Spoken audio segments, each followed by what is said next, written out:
everyone, welcome back to the Reframe series. So, for this episode, we have Puji Masireddy joining us, and she is a high school student living in Pennsylvania. She is a youth advisory board member, originally joining ACE as a Pennsylvania Action Fellow. During the fellowship, she was involved in the Enough campaign and voter registration work.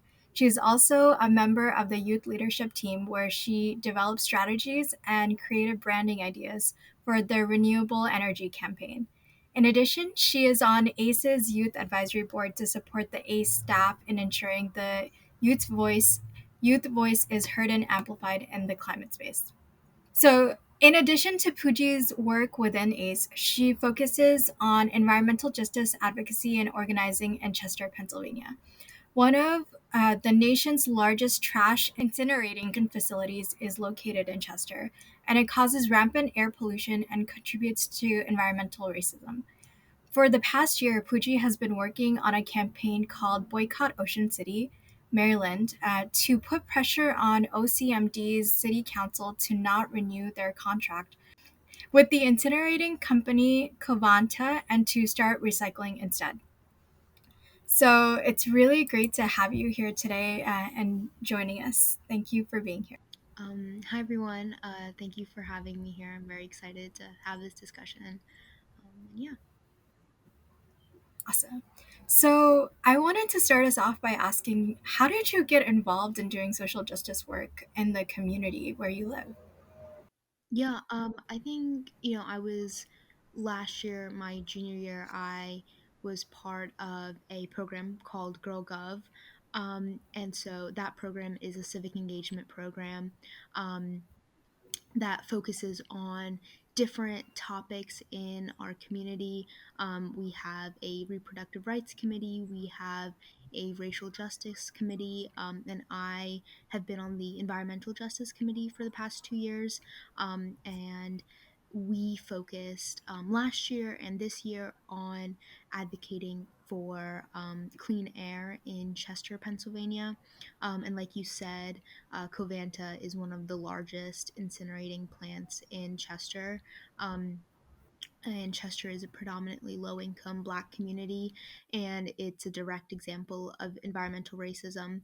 And so a lot of our work focuses on, shedding light on this issue, organizing in the community, and putting pressure on government officials in Chester to create change.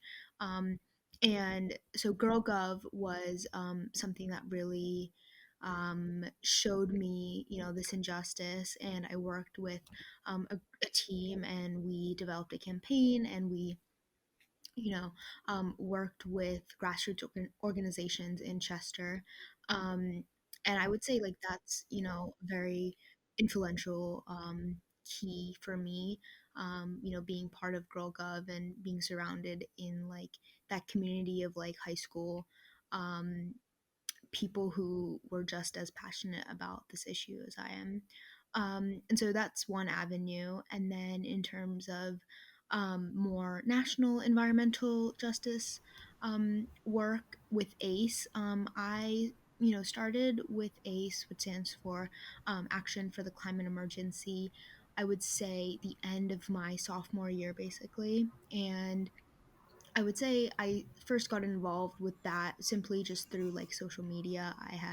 I was like Googling, organizations to get involved with, and I found ACE, and they were having a fellowship program in my state. And so that's how I first got involved. And then throughout being there, I was able to contribute to different teams and different campaigns. So I would say like that's what really led me to environmental justice work. And then in terms of like the other work, like racial equity and like prison abolition stuff, I would say that I work with an organization based in Philly called Coalition to Abolish Death by Incarceration. And so that I got involved simply again by like doing some research on like local abolitionist groups in my area to see how I could plug in. So yeah. That's really awesome.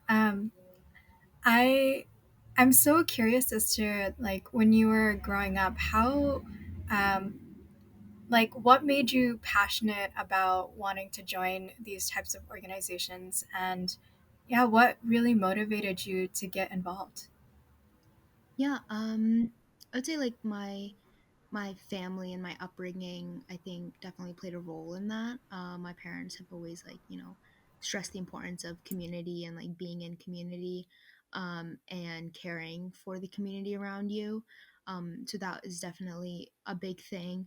Um, and also, I would say another aspect of that is like growing up in a Desi community, I firsthand, saw notions of anti-blackness and racism, and I think all of that kind of fueled me to learn more about these origins and like work to combat that within the community. And so that's kind of how I got interested in advocacy and seeing like what role like the Desi community plays in perpetuating whiteness. And dismantling that ideology. So I think that's also what launched me into advocacy, just kind of wanting to show the South Asian community how we can be in solidarity, um, and collectively work towards racial justice. Wow, that's so cool and very inspiring. Um, so what can you tell me? Can you tell our audience a little bit about what you kind of learned in the process of doing the work that you do? Are there any life lessons that you've taken away in addition to kind of skill sets that you've learned from this work? Yeah.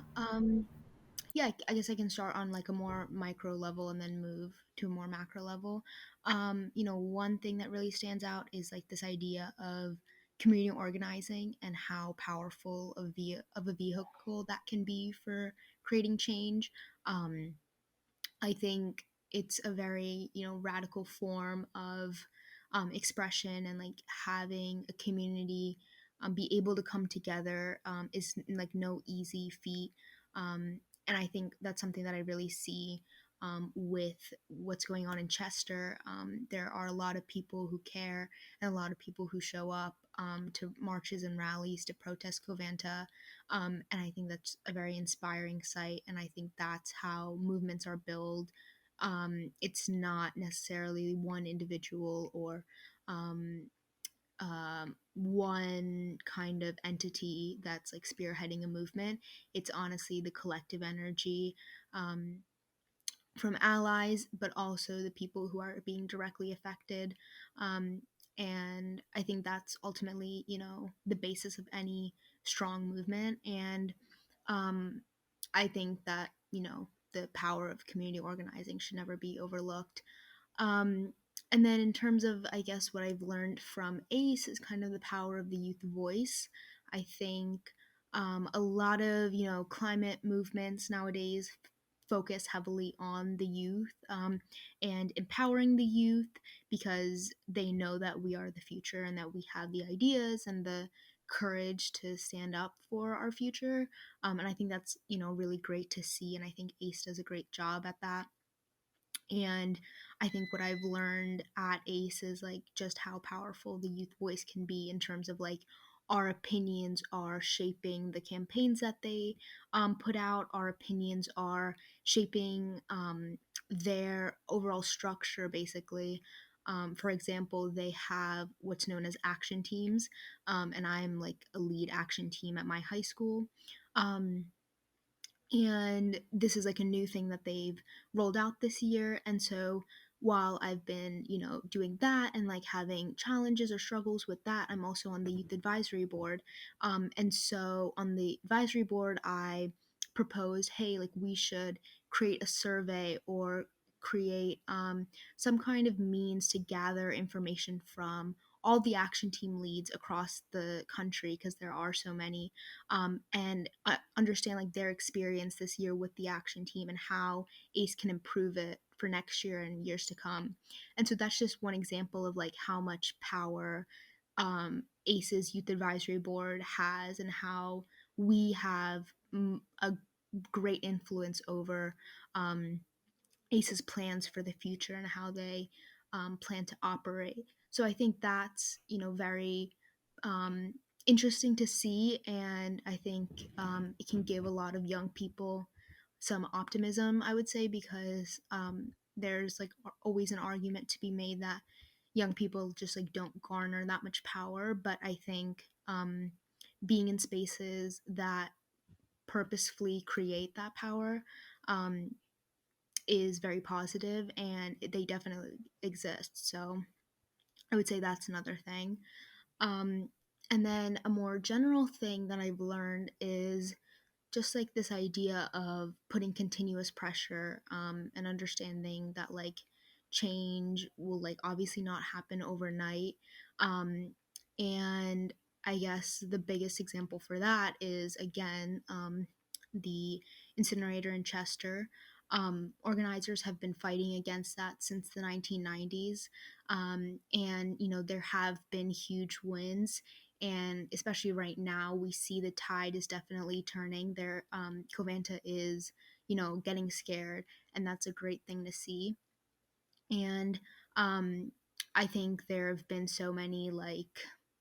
um, so many hardships and so many um, just like people not listening or people not caring, um, with the Boycott Ocean City, Maryland campaign last year.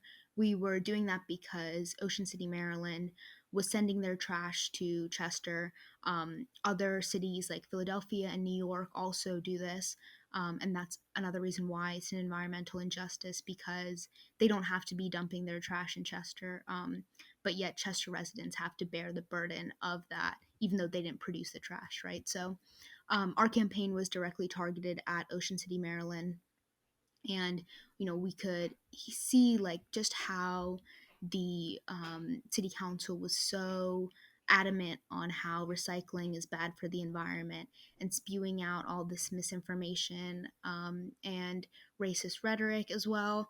And so I think that can be very disheartening to see, and can make people want to just kind of, forget the bigger picture here. But the reason why Chester residents are fighting is for their literal right to live. And so, with that in mind, and that as the core of this movement, I think the goal will be reached by any means necessary. So, that idea of like perseverance is very stressed.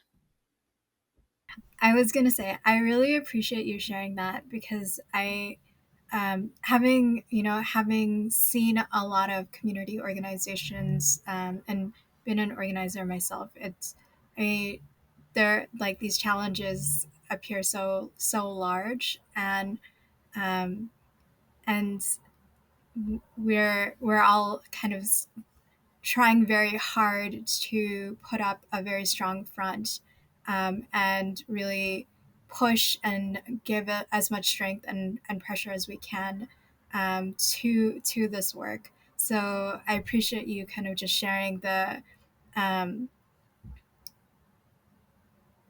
your experience of it and the challenges that have been faced and how long they've been going on for. Um, as um, What does it look like on a day to day basis as you're doing your work? Because you're also a high school student, you're kind of trying to balance all of these things. Um, I'd love to know kind of how you've gone through that. Yeah, it can definitely be like a lot to manage at times. Um, I think it's helpful that like a lot of meetings can like be virtual or whatnot. So like I can still attend them, later in the evening or night or whatever. Um, and so that's a little thing, but I think it makes a big difference in terms of like accessibility to a movement in a way. Um, but overall, I think at times it can definitely be tough to juggle everything. Um, I would say this year, in the beginning of the year, it was a lot more tough, just like with overall school stuff. But now things have kind of dialed back a little bit when it comes to school, so I'm able to put more time into the action team and um, finishing up youth advisory board because the year is coming to an end for that. Um, and in terms of Chester advocacy, we just had a environmental justice march on April 23rd, and that was really great. It was like their second annual one, and so that was really great to be there for that and to hear Chester organizers speak. I think that's a very inspiring and something that really fuels you. Um, and so at times it's easier than other times, but overall, I think having a community and a support system of people you can rely on is very helpful. Sorry, I don't know if I had all of these listed, but I'm just listening to you, and I think it's super intriguing. But I'll repeat the question. Sorry. Um, yeah, you talked a little bit about kind of like the challenges that you faced. Can you tell us a little bit about those challenges? Yeah, I would say like um, one huge challenge is just like simply people believing that this issue like does not concern them or being indifferent towards it. Um, and I think that is solved with just like continuous education and different forms of really reaching people, whether it be through storytelling or art or whatever medium it may be. I think um, I think that's very important. Um, in terms of other challenges, I would say these issues as a whole are very complex and very large. Like the climate crisis is not a small, easily solvable issue. And I think difference of opinion in how to go about creating change is definitely a very big challenge. I can't say that I've necessarily dealt with it head on, but I think in a smaller sense, for example, like in terms of like how to go about creating change, there's like 101 ways to do that. There's no right or wrong way. And I think some people might say that one way is more effective than others, but there's no real way to say that. And so keeping in mind like this idea of like pluralism and like there are multiple ways to achieve change, and people may have more of an inclination to do one way or over another, or whatever it may be, but just being open to that and understanding that the process is like not linear in any way, um, and it will definitely take a lot of time, and a difference of opinion can actually be a good thing, because it can create something even better than the original idea.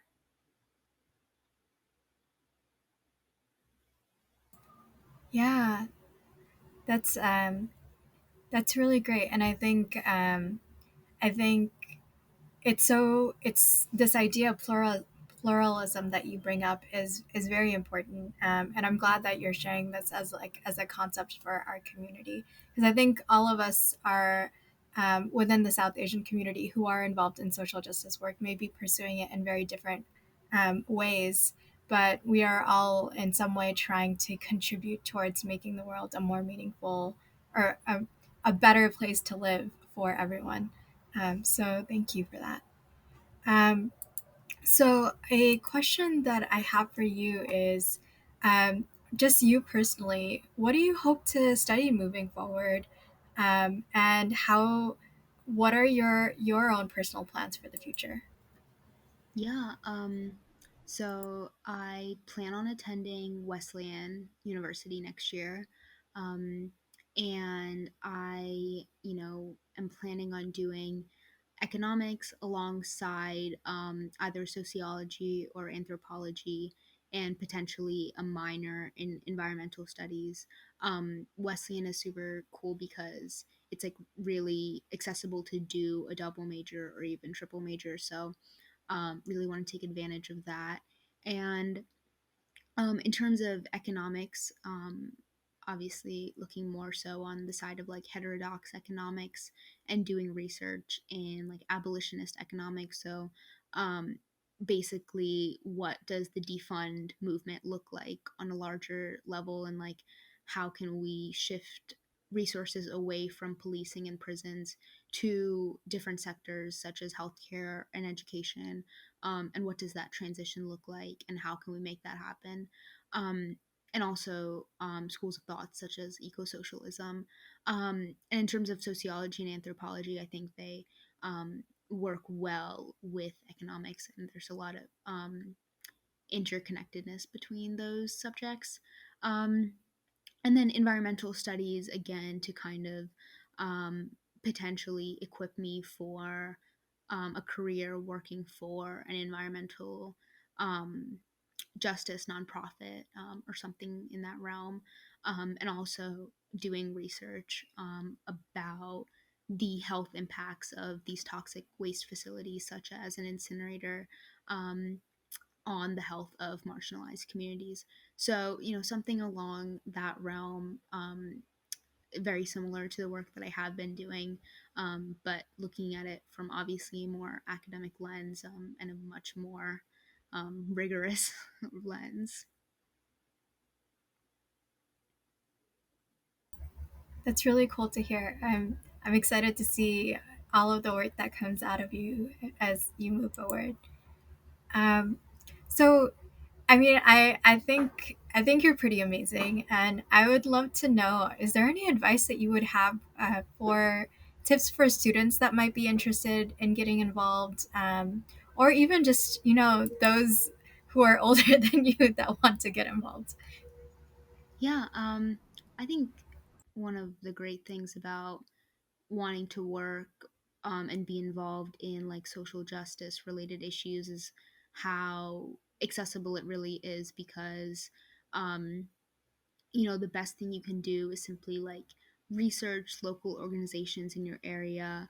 Um, Oftentimes it'll be like a larger um, movement or organization, and they'll have like a chapter in your community. For example, like the Sunrise Movement, there's probably a chapter in your area, or you can start a chapter in your area, and things like that. I think whatever issue you're deeply passionate about, whether it be reproductive rights or environmental justice or immigration rights or whatnot, um, looking up organizations in your area, and just like reaching out to them and say, hey, like I want to get involved. They'll probably let you know when their meetings are, and you can just go from there.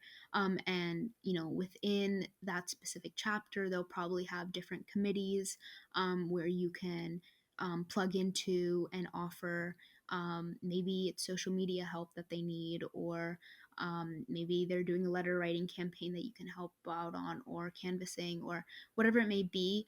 I think you can really contribute greatly, and they would probably love your help. And so that's one main thing. Just like not being afraid to just like reach out to grassroots organizations, especially because I'm sure they're looking for more help. And another thing you can do like alongside like the actual like praxis work is kind of the behind the scenes, like educating and reading like academic material, and theory, if you will, which can often be daunting, but I think it's very helpful and very necessary to have both like the actionable piece, but also the education behind it and the theory behind it. I was in a study group with the organization Cooperation Humboldt. They are located in Humboldt County, California. Um, and so that study group is basically about like revolutionary thought. We discussed um, solidarity economics, heteropatriarchy, settler colonialism, all of these important topics, and how we interact with these systems, and we read some really great material that was also super digestible. Watched, information videos, but the discussion is what I think really stuck with me, and things that I still think about today. And so trying to find something like that, or even going to Cooperation Humboldt's website and searching in like their study groups. They have them like year round, and you can be anywhere in the country, or world, I'm assuming, to join. And so I would definitely recommend that as kind of a beginning place. They welcome, anyone from any academic background, whether you've never heard of a solidarity economy versus you're very well versed in it. I think everyone has something to gain from it. Um, so that's another aspect. And then, lastly, once you are plugged into an organization or a group or a collective, is just trying to absorb as much knowledge as you can from these organizers. Um, I think that's the biggest education you can get, because they've done this work for probably a lot longer than you, and they've acquired so many tools um, that you can learn from. So I would say that's a really big thing. And um, I think that's it. And just keep organizing. It's a very powerful tool, and it can really um, create like lasting relationships between individuals and communities. It's a really beautiful thing ultimately.